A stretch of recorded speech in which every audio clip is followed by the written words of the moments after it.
नमस्कार साथियों, लॉर्ड तिरुपति महाविद्यालय की ऑनलाइन क्लास में आप सभी का स्वागत है। नवागंतुक सभी विद्यार्थियों का इस महाविद्यालय में बहुत बहुत स्वागत है।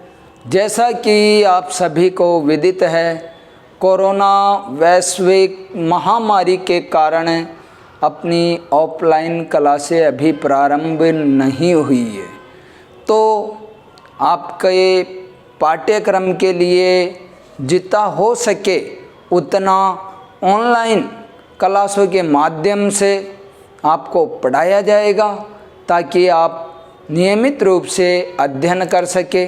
तो हिंदी साहित्य क्लास में आप सभी का पुनः हार्दिक स्वागत है।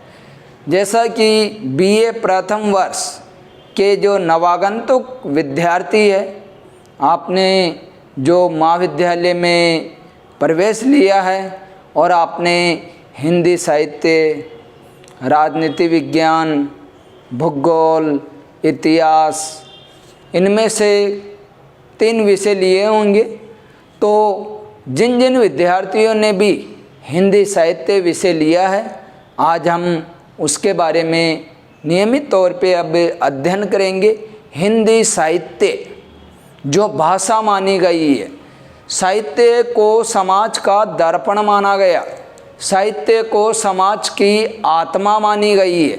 साहित्य समाज की आत्मा होती है। कहा भी गया है कि अंधकार है वहाँ जहाँ आदित्य नहीं है, मुर्दा है वह देश जहाँ साहित्य नहीं है।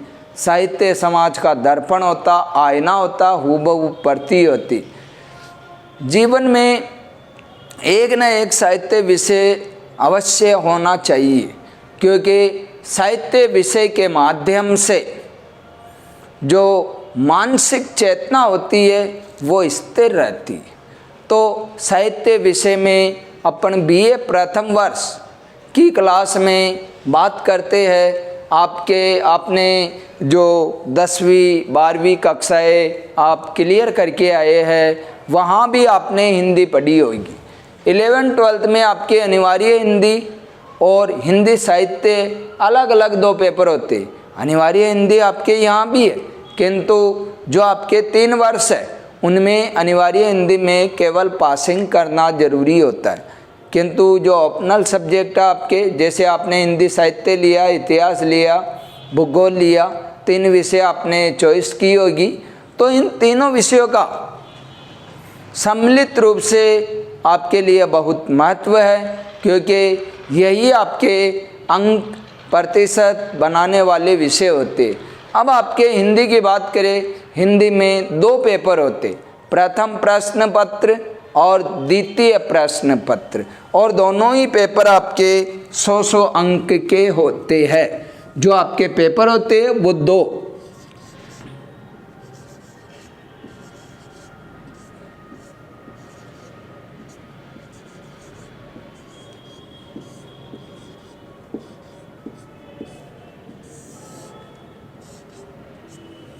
एक आपके होता प्रथम प्रश्न पत्र, एक होता आपके द्वितीय प्रश्न पत्र।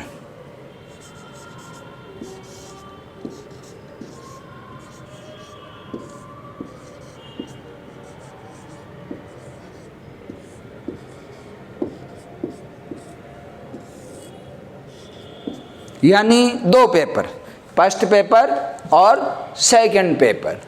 जो आपके प्रथम प्रश्न पत्र है उसमें काव्य है, और प्रथम प्रश्न पत्र में आपके एक पुस्तक है प्राचीन काव्य।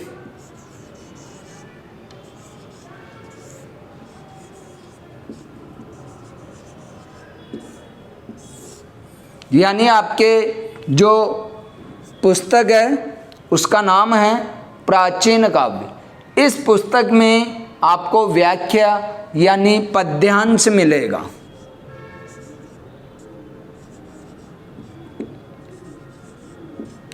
क्योंकि साहित्य की 2 विधाएं होती है, गद्य और पद्य। पद्य में अपने कहानी, छंद, दोहे, कविताएं, कहानी नहीं आती, कविताएं, ये सभी पद्य में आती है।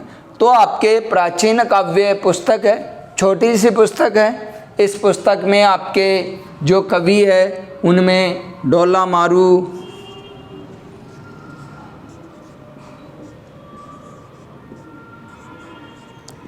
मारूरा दूहा कबीरदास जी है, कबीरदास जी के दोहे है, नानक देव है, नामदेव है, मीरा है, सूरदास है, रसखान है, तुलसीदास है,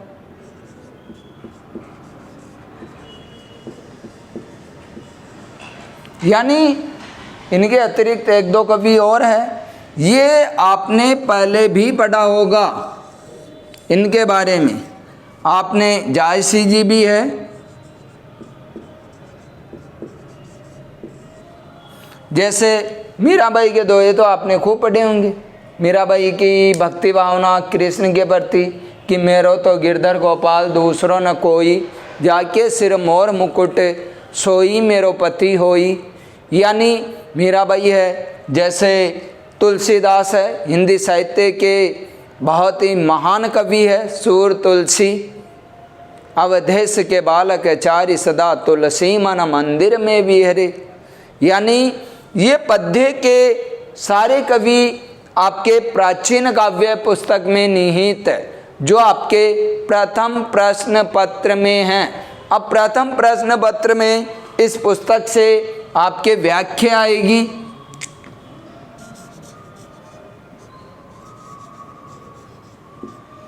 बड़े प्रश्न आएंगे। अब इनके प्राचीन काव्य पुस्तक के साथ साथ आपके प्रथम प्रश्न पत्र में जो और है अलंकार है, जो काव्य शास्त्र के नाम से जाने जाते हैं।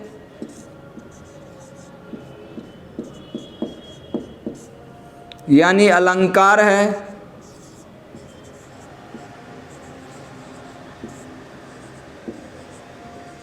काव्य गुण हैं,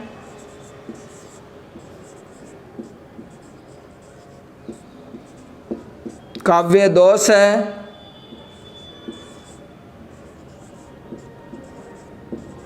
शब्द शक्तियां हैं।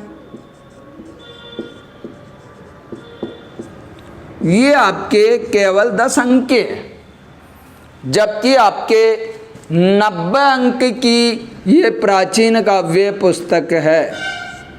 और इस प्रकार अपन देख सकते हैं जो प्रथम प्रश्न पत्र है वो आपके 100 अंक का है।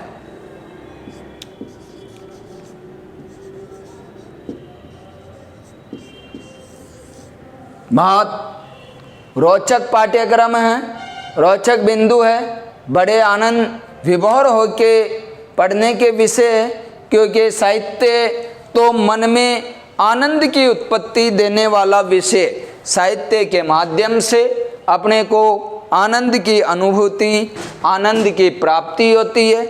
तो अपन ने देखा ये प्रथम प्रश्न पत्र में प्राचीन काव्य पुस्तक आपके 100 अंक का पेपर है।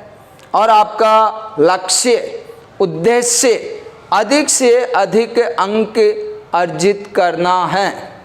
और जो आपके पुराने भाई बहन हैं जो आगे की कक्षा में हैं, हिंदी में बहुत अच्छे अंक 80, 90, 95 तक अंक आप अर्जित कर सकते हैं यदि आप दिल से पढ़ो, समझ के पढ़ो, साहित्य के प्रति रुचि रखो। क्योंकि आज का समय बड़ा विशेष समय है। आज आपको हर एक क्षेत्र में बहुत ही अधिक अंक अर्जित करने के पश्चात ही सफलता अर्जित होगी। क्योंकि प्राचीन कहावत है, गुरु द्रोणाचार्य जी अर्जुन, दुर्योधन आदि से कहते हैं उस समय लक्ष्य की जो उन्हें शिक्षा देते थे कि पेड़ पे क्या दिख रही है, कि चिड़िया, कोई कहता है चिड़िया की आँख, अर्जुन का लक्ष्य चिड़िया की आँख थी, किंतु आज अपना लक्ष्य उससे भी ज़्यादा बारीक हो चुका है। अपने को आँख में भी रेटिना देखना होता है, क्योंकि लक्ष्य बहुत आज कठिन हो चुका है। और कठिन है नहीं, अपन अगर मेहनत करे तो मेहनत करने के बाद कोई भी ऐसा कार्य क्षेत्र नहीं है जहां अपन नहीं पहुंच सकते। इसके लिए अपने को धैर्य, संयम, परिश्रम, लगन, ये सारी चीज़ें आपके अंतर्गत तो होनी चाहिए। कछुए सी चाल आपके अंदर होनी चाहिए, कौवे सी चतुरता आपके अंदर होनी चाहिए, चालाकी, जो हर एक क्षेत्र में आपको आगे से आगे बढ़ने की आवश्यकता है। और विद्यार्थी के लिए तो कहा भी गया, काग चेष्टा बकोध्यानम स्वान निंद्रा अल्प आहारम विद्यार्थी नामम पंचलक्षणम। आपको महाविद्यालय में आने के बाद ये नहीं, आपने अलग अलग जगह सुना होगा महाविद्यालय में पढ़ाई नहीं होती होगी, ऐसा नहीं होता होगा। यहाँ ऐसा कुछ भी नहीं, यहाँ पढ़ने वाला चाहिए। बिल्कुल आप जिस प्रकार विद्यालय में पढ़ते थे, विद्यालय में जो सीनियर सेकेंडरी में आपने अच्छे अंक अर्जित किए, आपका लक्ष्य उससे भी ज़्यादा अंक अर्जित करना है। तो अपन प्रथम प्रश्न पत्र की बात कर रहे थे। इसके बाद द्वितीय प्रश्न पत्र भी आपके 100 अंक का है।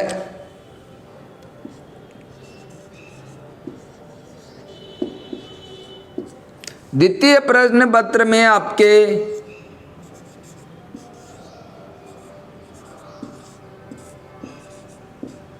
हिंदी का उद्भव और विकास,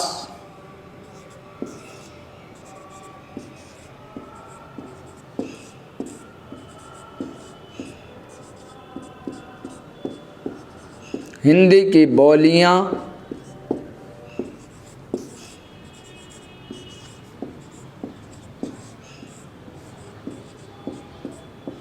हिंदी साहित्य का इतिहास, जो आपके लिए बहुत बहुत वेरी महत्वपूर्ण है 100 अंकों के लिए। हिंदी साहित्य का इतिहास आपके चाहे प्रथम वर्ष हो, चाहे द्वितीय वर्ष हो, चाहे तृतीय वर्ष हो, हर एक में आपके ये साथ चलेगा।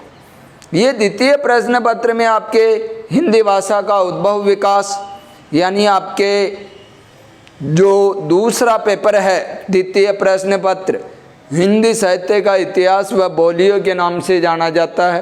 पहला प्रश्न पत्र आपके प्राचीन काव्य शास्त्र के नाम से जाना जाता है। तो अपन द्वितीय प्रश्न पत्र की भी बात करें तो द्वितीय प्रश्न पत्र में आपके हिंदी साहित्य का इतिहास, जो आपके लिए एक हिंदी साहित्य के लिए रीढ़ की हड्डी है, क्योंकि जब तक हिंदी साहित्य के इतिहास की जानकारी नहीं है अपन हिंदी का आनंद नहीं ले सकते। और हिंदी साहित्य इतिहास को 4 भागों में बांटा गया है, जैसा कि आपने कक्षा 12 और 11 में भी पढ़ा होगा। हिंदी साहित्य का इतिहास, हिंदी साहित्य के इतिहास के लिए एक छोटी सी पुस्तक थी आपके पाठ्यक्रम में, वो पुस्तक आपको अवेयर के रखनी है। बहुत ही महत्वपूर्ण पुस्तक है, क्योंकि वह पुस्तक आपके प्रथम वर्ष में आपके हिंदी साहित्य इतिहास के पूरा है। उसमें आदिकाल, भक्तिकाल, रीतिकाल, आधुनिक काल। द्वितीय वर्ष में आपके इसी हिंदी साहित्य इतिहास पे एक पुस्तक आएगी, रीति रस तरंगिणी, जो हिंदी साहित्य के इतिहास का ही भाग है। तृतीय वर्ष में आपके आधुनिक काव्य आएगा, जो आधुनिक काल में निहित है, वो भी हिंदी साहित्य इतिहास का ही भाग है। तो हिंदी साहित्य इतिहास आपके लिए बहुत महत्वपूर्ण है। हिंदी साहित्य इतिहास की जानकारी प्राप्त यदि अपन करें तो हिंदी साहित्य इतिहास को 4 भागों में बांटा गया। आदिकाल, भक्तिकाल, रीतिकाल और आधुनिक काल, यानी ये 4 भाग। आदिकाल को 1050 से 1375 के मध्य की जो समयावधि है वो हिंदी साहित्य इतिहास में आदिकाल के नाम से जानी जाती है। और ये हिंदी साहित्य इतिहास के काल का नामकरण आचार्य रामचंद्र शुक्ल जी के द्वारा किया गया है, क्योंकि हिंदी साहित्य इतिहास को इनकी बहुत बड़ी देन है। आदिकाल का समय 1050 से 1375 भक्ति काल जो हिंदी साहित्य इतिहास का स्वर्ण काल कहलाता है, यानी भक्ति काल में हिंदी साहित्य के क्षेत्र में बहुत साहित्य लिखा गया था। भक्ति काल जो अपने बहुत ही महत्वपूर्ण हैं, जो सूरदास, तुलसीदास, कबीरदास, जायसी, ये प्रमुख जो कवि आते, मीराबाई, ये सारे भक्ति काल के कवि थे। इनके समय में साहित्य अपने चरमोत्कर्ष सीमा पे था। यानी हिंदी साहित्य की जो दो विधाएं अपन ने देखी, गद्य और पद्य। गद्य का आविर्भाव तो आधुनिक काल के आते आते हुआ, इससे पहले पद्य का ही विकास था। तो भक्ति काल का समय 1375 से 1700 विक्रम संवत माना गया। इसके बाद आता है रीतिकाल। रीतिकाल का समय 1700 से 1900 माना गया है। रीतिकाल हिंदी साहित्य इतिहास में श्रृंगार काल, पतन के काल के नाम से भी जाना जाता है। रीतिकाल जो विक्रम संवत 1700 से 1900 है, उसको भी अपन अलग अलग भागों में बांट सकते हैं, रीतिबद्ध, रीति सिद्ध, रीति मुक्त। और आधुनिक काल जो हिंदी साहित्य इतिहास का द्वितीय स्वर्ण काल कहलाता है। आधुनिक काल की समय सीमा 1900 से अब तक मानी गई है, जो हिंदी साहित्य इतिहास में गद्य काल के नाम से भी जाना जाता है। तो ये तो अपने हिंदी साहित्य इतिहास की अपन ने सामान्य जानकारी ली, क्योंकि हिंदी साहित्य इतिहास के 4 काल, पहला आपके आता आदिकाल,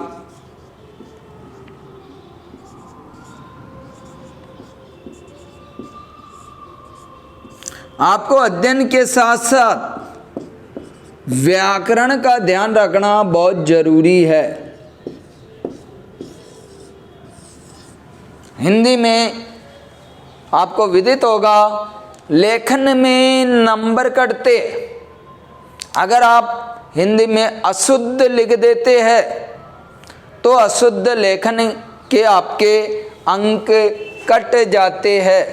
तो आपको ये बहुत विशेष तौर पे ध्यान रखना होगा कि सर कहाँ कौन सा क्या लिखना है।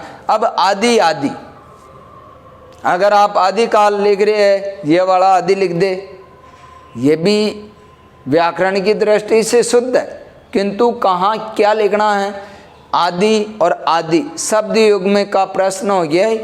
ये आदि और ये आदि, इस आदि का अर्थ होता पहले का, और ये आदि अभ्यास अपन बहुत सौ को कहते हैं ये शराब का आदि है, ये उस व्यसन का आदि है, यानी अभ्यास।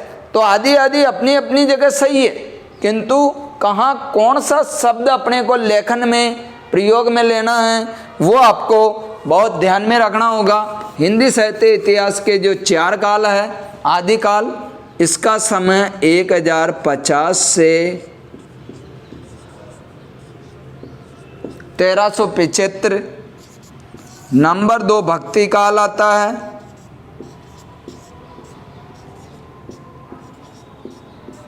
भक्ति काल का समय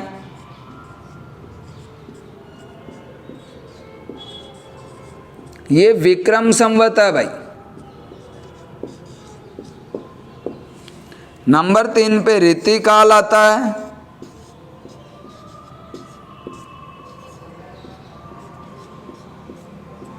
रीति काल का समय 1700 से 1900 विक्रम संवत माना गया है।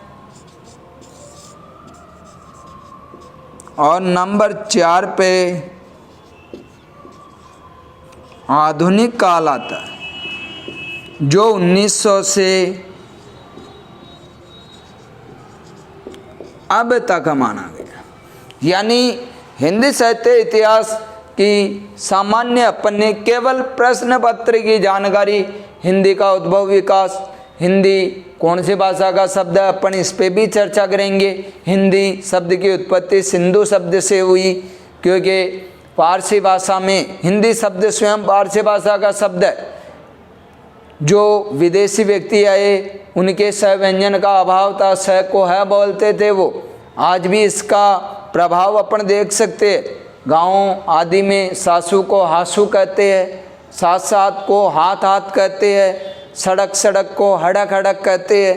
तो हिंदी का उद्भव विकास किस प्रकार, हिंदी का अपन कालक्रम देखेंगे।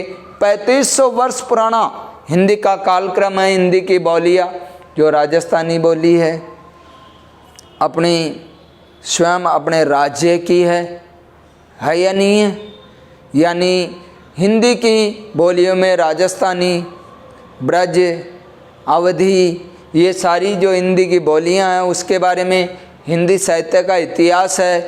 तो आज केवल अपन ने हिंदी के प्रथम प्रश्न पत्र और द्वितीय प्रश्न पत्र की सामान्य जानकारी ली है। कल अपन एक चार्ट के माध्यम से हिंदी साहित्य इतिहास के जो 4 कालखंड है वो मोनोग्राम पहले अपने फीड होना चाहिए दिमाग में।